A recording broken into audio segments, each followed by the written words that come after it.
Le front s'accélère, les lignes bougent, et chaque jour qui passe redessine le visage de cette guerre. Bienvenue combattants de l'information, fidèles spectateurs et stratèges en herbe. Aujourd'hui, on vous dévoile les bilans des jours 138 et 1239 de l'opération militaire spéciale. 2 journées où la pression russe ne faiblit pas, où les gains tactiques s'accumulent et où l'Ukraine résiste, mais avec de plus en plus de difficultés.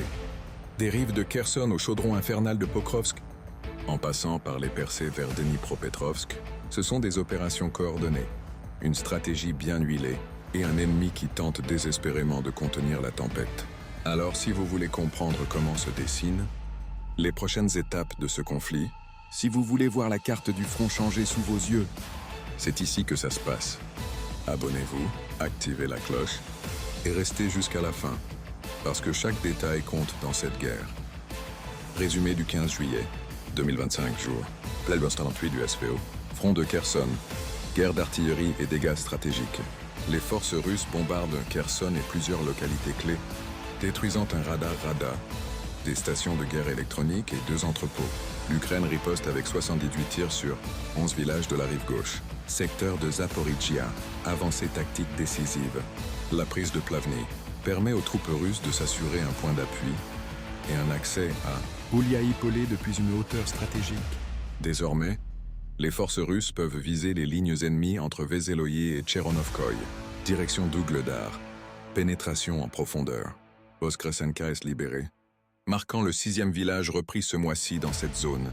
Les Russes progressent vers Alexandrogare, contrôlant désormais la seule route menant au village. À Malievka, les combats se concentrent sur la périphérie est. Au nord, les faux reculent derrière la rivière Vovcha en direction d'Ivanovka. Flanc droit de Pokrovsk, encerclement et pression accrue. Novotoretskoye est encerclé par le nord et Mayak est libéré, coupant ainsi la défense des FAU entre Konstantinovka et Pokrovsk. Pression intense sur Rodinskoye et Krasny Liman, avec des avancées autour de la mine Krasnolimanskaya. Des combats acharnés près de Pankovka, Vladimirovka, et approche des abords sud de Souvorovo. Ouest de Konstantinovka, progression multiple. Entrée dans Roussino Yar, avec engagement sur les hauteurs orientales. Extension de la zone contrôlée à Yablonovka et reprise de Petrovka à l'ouest de Toretsk.